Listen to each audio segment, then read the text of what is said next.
Hello, hi guys! Magandang hapon sa inyo lahat. This is Shin from Masagari Channel, a faith healer, also matarder. So ngayong hapon, natutigan natin ng sabisay ng ating mga gabay. This is Archangel Michael messages for the sign of Pisces. So Pisces, welcome to my channel. Ano kayang messages, advices, sa spirit guides ang ating masasaga for today's video?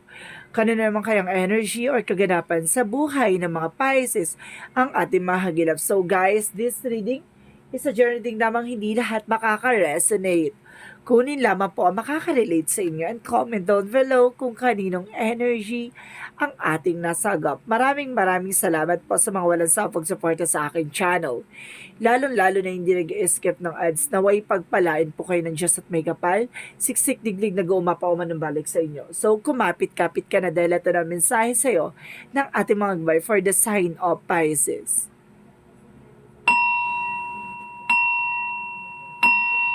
Angel Spirit, give me information for the sign of Pisces for Archangel Michael messages. Archangel Michael messages, give me information. Anong gusto mo sabihin sa ating mga kapatid na Pisces? Okay. Oh my God, apat. Okay, sinasabi sa'yo dito na your children are watched over by angels. So some of you ginagabayan daw ang iyong mga anak ng ating Archangel Michael, no? Pinoprotection at ginagabayan daw yan. Ano ko sinasabi dito? Na go forward fearlessly. Magpatuloy ka na wala kang kinakatakutan, 'di ba? Magpatuloy ka na wala kang 'di ba pinangangambahan. Ano ko sinasabi sa dito? Na detach from this situation, kailangan mo makali sa situation. Ano man yung sitwasyon na pinagdadaanan mo, kailangan mong kumawala at umalis diyan. And of course, make a commitment. Make a commitment, 'di ba? Kailangan mong mag-focus or being dedicated sa ginagawa mo. Kung gusto mo yan at yan talaga ang passion mo, mag-commit ka sa isang eksena. Hindi lang sa relationship, pati sa business and of course, sa career mo. So let's see what is additional messages for Angel Spirit. Paano natin siya may himay-himay? No? Paano siya i-elaborate sa inyo? So nandito. Umpisahan na natin. Angel Spirit guys, please give me information for the sign of Pisces. And of course, there's King of Swords, being wise. So, kailangan maging wise ka dito, no? At maging matalino. And of course, sinasabi dito with the Nine of Pentacles, there's a blossoming abundance. So, maging wise ka kasi mukhang lalago at lalakas na ang iyong finances. Diba? Additional messages for you. And of course, guys, there's, wow, the Seven of Pentacles, a harvest time.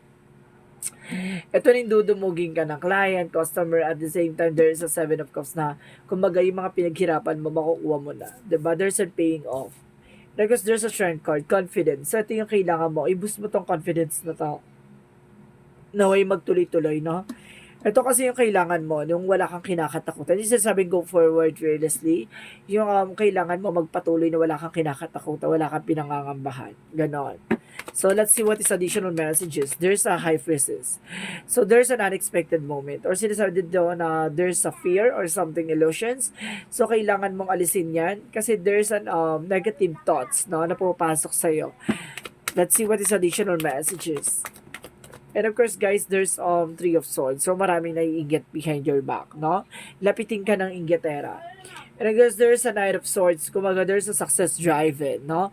Talagang magsasuccess ka dito at the end of the time. So, ibig sabihin, maging wise ka lang, maging matalino ka lang sa mga decision mo, na tendency matatamo mo yung mga hinahangad mo. And I guess there's Ten of Swords. So, there's backstabbing. So, mag-ingat ka, no, sa mga trader. Dudumugin ka ng client, dudumugin ka rin ng mandurugas, or dudumugin ka rin ng mga, garantor, or lalapit sa'yo para mag-garantor, ganon, di ba? Lalapitin ka ng ganyan, kaya mag-ingat ka. Because there's a Five of Wands, so there's a lot of competitor. Maraming kakapetensya pagdating sa business industry. Kumbaga sinasabi dito, there's a conflict na kailangan maging aware ka pagdating sa finances. So, let's see what is the strength card. And of course, there's Page of Pentacles. So, there's a new fresh idea and of course, new manifestation. May mga bagay na unti-unti ka na mamamanifest dito. Unti-unti mo may isa sa katuparan to. Laban na laban ka dito. So, let's see what is additional messages for the High Priestess. And of course, there's the Fool card. So, there's a leap of faith, no? Kumbaga sinasabi dito, magtiwala ka sa process and progress at magtiwala ka sa nangyayari sa'yo kasi there's an opportunity na talagang may mga unexpected moments. So, let's see what is the Three of Swords. And of course, there's an Eight of Swords. So, pinalibutan ka talaga ng mga toxicities. Nakikita mo yan? No, maraming mga taong inggitera sa paligid mo. Pinalibutan ka talaga. No, kailangan aware ka. There's a Three of Swords for inggitera or something, there's a pain, no? Parang, diba, mga nasasaktan silang nakakaranas ka ng magandang eksena. Lalo ko sinasabi, ang tawag doon inggit, no? Because the Eight of Swords, parang sinasabi dito na kailangan mong maging aware, no? There's an, yung akala mo pinagkakatiwalaan mo yung pala, diba? Isa rin siya sa traitor or isa rin siya sa sword na yan. So, let's see what is the King of Swords in the Knight of Swords. So, there's a King of Cups. There's a devoted and supportive person. May tao magmamahal sa'yo dito, no? At talagang devoted. So, let's see what is the Nine of Pentacles and the Ten of Swords. So, there's a Nine of Pentacles, a Knight of Swords. So, there's a fear, no? And because there's a fear for releasing fear. So, ibig sabihin dito, reverse. So, ibig sabihin, alisin mo yung takot mo. No? Ibig sabihin dito, yung mga taong nagtatrader sa'yo, maging aware ka lang. At least maging maingat. No, hindi mo kailangang matakot na lapitin ka ng ganito. Kailangan mo lang mag-set ng boundaries sa ganun. Hindi ka naapektuhan nun. No? At the same time, wag ka nag-attract ng mga negativity. Let's see what is the Seven of Pentacles and of course the, oh my God, may umaharang ng iyong finances. No? Some of you, kumbaga, bakit nakakaranas ka ng parang tuloy-tuloy na complication or something problema, no? Na nagkakaroon ng disagreement, even niya sa family related. So, sinasabi sa'yo dito, na there's a devil energy, na there's something behind the back, na kumbaga kinokontrol at talaga nagkakaroon ng competition or either talagang binibigyan ka ng complicated, no? Na situation. Kaya pala there's a detachment of the situation. Kailangan mo kumawala sa situation. Kasi there's a person na talagang nagbibigay ng complication. Ibig sabihin, kailangan mo makaalis dyan sa sitwasyon at makaalis dyan sa mga tao sa paligid mo. No? See, there's an Eight of Swords. Yung sinasabi na sa paligid mo. No, akala mo pagkakatiwalaan mo, yung pala binabackstab ka. So, let's see what is the Strength card and of course the Page of Pentacles. Yung akala mo kaibigan mo, pero, anay pala yan. So, there's an Ace of Wands. So, there's a new beginning coming in for you. There's a new fresh idea. At bagong simula na ito, ito yung magbuboost ng confidence sa'yo para malaman mo, maunawaan mo yung nangyayari, no? So, let's see what is the Fool card and the High Priestess. And of course, guys, there's Hermit card. So, there's a soul searching, soul enlightenment. May mga bagay na maglilinaw sa'yo about sa spirituality. Have faith, no? Magtiwala ka lang. Kasi there's a turning event. May ikot yung kapalaran with an unexpected moment. Diba? So, let's see what is the Three of Swords and the Eight of Swords. Yung akala mo nagsisinungaling sila. Akala nila matatago nila for good or for long. Pero tendency, there's a good karma na kumbaga umiikot na parang unti-unti nang natatanggal yung cover ng kanilang ginawa, no? Kaya malalantad na rin sila. And of course, there's a Six of Wands, there's a victory and success. At the end of the time, magkakaroon ka ng victory naman dito, no? Ipapanalo mo na to. So, let's see what is the outcome. Let's see what is the outcome. And because there is a higher front, unless a higher front represent be mature enough and being grounded. You are being a boss, no? Ikaw ang may hawak ng buhay mo, ikaw yung may hawak at kontrolado mo ang eksena. And because some of you, there's a word card, there's a travel, no? Maaaring yung travel na to ay kasama siya sa na-delays, no? Nagkaroon ng complication, pero tendency kumbaga makokontrol mo na siya at maaaring makaalis ka na, no? There's a business trip then with your boss, no?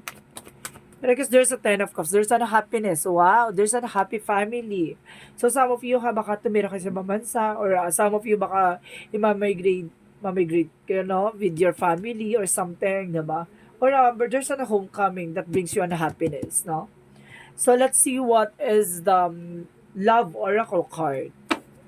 So let's see what is the Love Oracle card for you.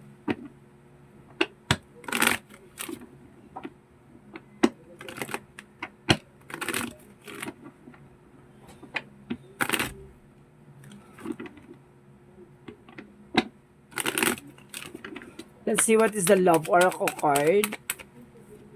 There's a mirror. So, there's a, see, kumbaga, yung tiwala, no, maaari ng, nagtiwala ka na dito before, tapos, nagkaroon ng problema, tapos sumubok ulit, tapos pinagkatiwalaan mo. So, ibig sabihin dito, there's a tendency na, kumbaga, may lamat na, kaya wag ka nagtitiwala pag may ganong eksena, no? And of course, guys, there's addiction. So, some of you, their sun has black. No, may tao ditong obsessed or something possessions, no? Kinokontrol niya yung para ma-block yung situation mo. There's a negativity para ma-block yung pasok na magandang kapalaran sa'yo. So, let's see what is additional messages. And of course, there's a coffee cup conversation, no? Kumbaga, some of you nakakausap mo pa, no? And there's some of you friendship or something friends, diba? So, let's see what is the magical fairy messages.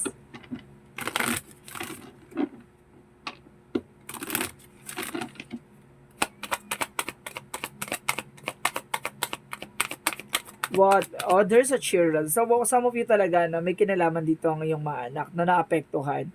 There's a children's for life purpose. No? Ibig sabihin dito may anak. Kasi dito, meron din dito sa Archangel Michael na your children's are watched over by angels. So, ginagabayan daw ang iyong mga anak na mga anghel. No? Ibig sabihin, there's a children din na maaari talagang pinoproteksyonan, no? Sa likod na marami naiinggit sa'yo, di ba? Kumbaga, or some of you baka pinupuntre yung mga anak mo para dun, kumbaga doon ka tina-target kasi nandun yung kahinaan mo. No? Or sinasabi na kailangan mo proteksyonan at gabayan yung iyong, see, there's a son. So, may anak ka rin, no, na lalaki, meron ka pang maliit, no? And your son is watched over and protected as her explore his world. So, ibig sabihin to, bantayan mo to, no? Maaring may gaganapan dito sa iyong anak. So, there's an information dyan. So, let's see what is the yin and yang oracle card.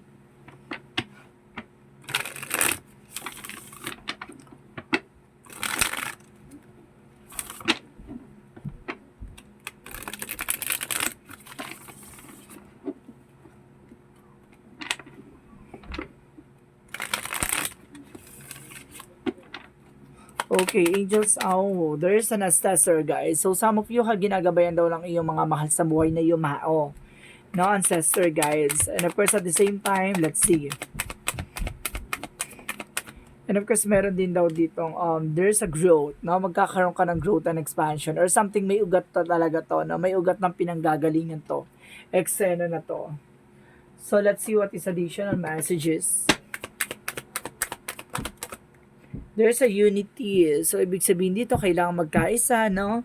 At magkaroon ng talagang connection sa inyong lahat. Baka may connection sa inyong lahat. So, let's see what is the chakra messages. Let's see what is the chakra messages. So, there's an impartiality, no? Keep yourself balanced. Kailangan mo maging balance all the time.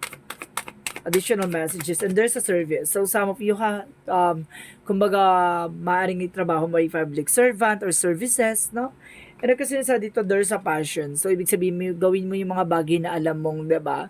Yun yung, kumbaga, mahal mo yung ginagawa mo. Yun yung kailangan mong gawin. Kung mahal mo yung ginagawa mo, continue what you're doing.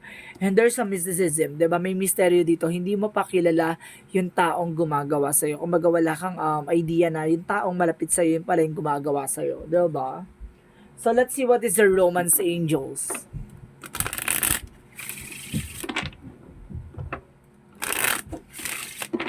Let's see what is the romance angels.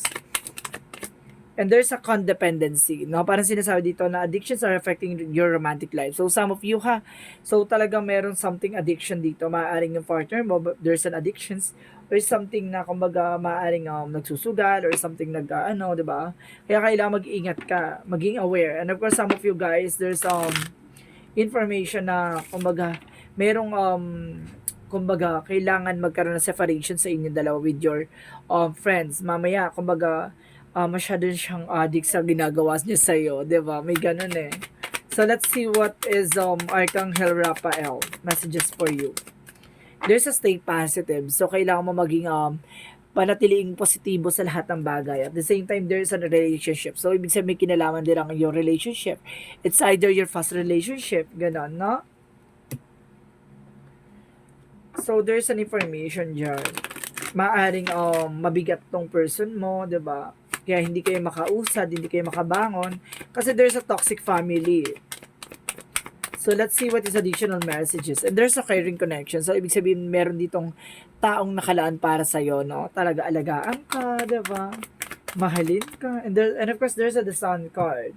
There's a pure positivity talaga na mayroon ditong positive outcome na magaganap.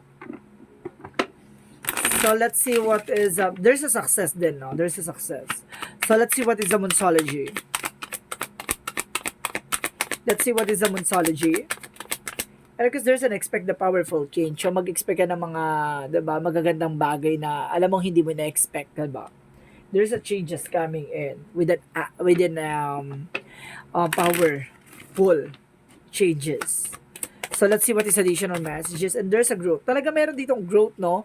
Para sinasabi may ugat talaga ng or may pinanggagalingan talaga or may malalim talagang pinanghuhugutan, talagang pinanggalingan tong sitwasyon na to. No, meron talagang may kinalaman talaga dito.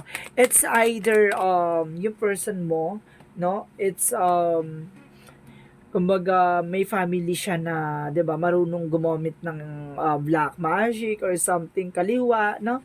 And I guess there's a blame. So ibig sabihin dito wala, kumbaga wag mo sisihin yung sarili mo sa lahat ng bagay, no? Kumbaga ganun talaga.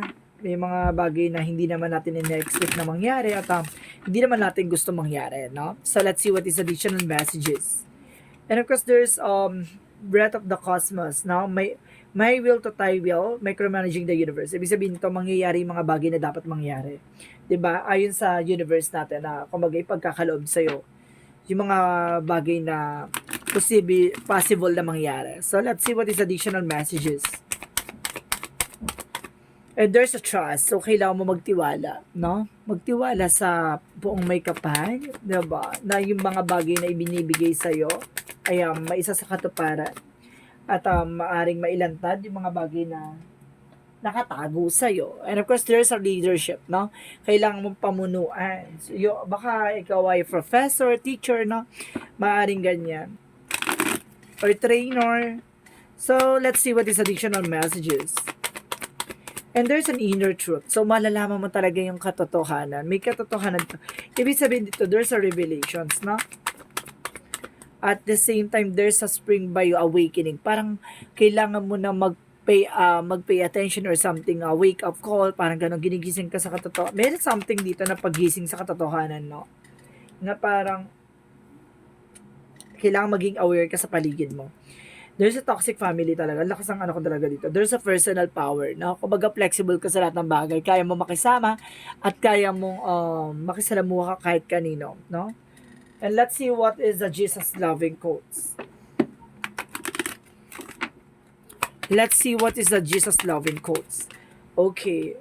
Take their not thought for the moral shall take thought for the things itself. So see, wag mong mag-expect ng kinabukasan na mangyayari sa'yo. Hayaan mong maghari nawa na kumbaga yung bagay na para sa'yo ay para sa'yo. Na wag mong pangunahan yung kinabukasan.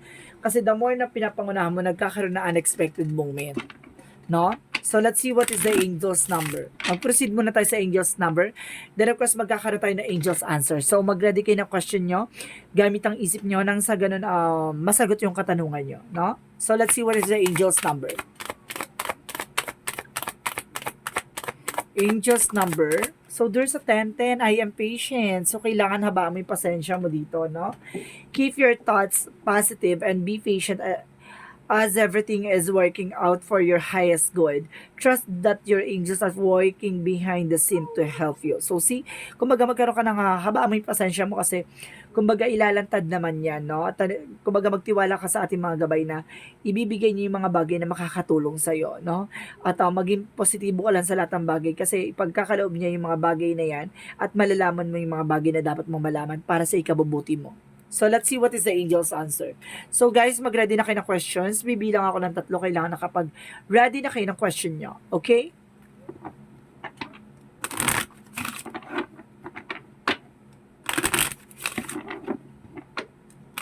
One.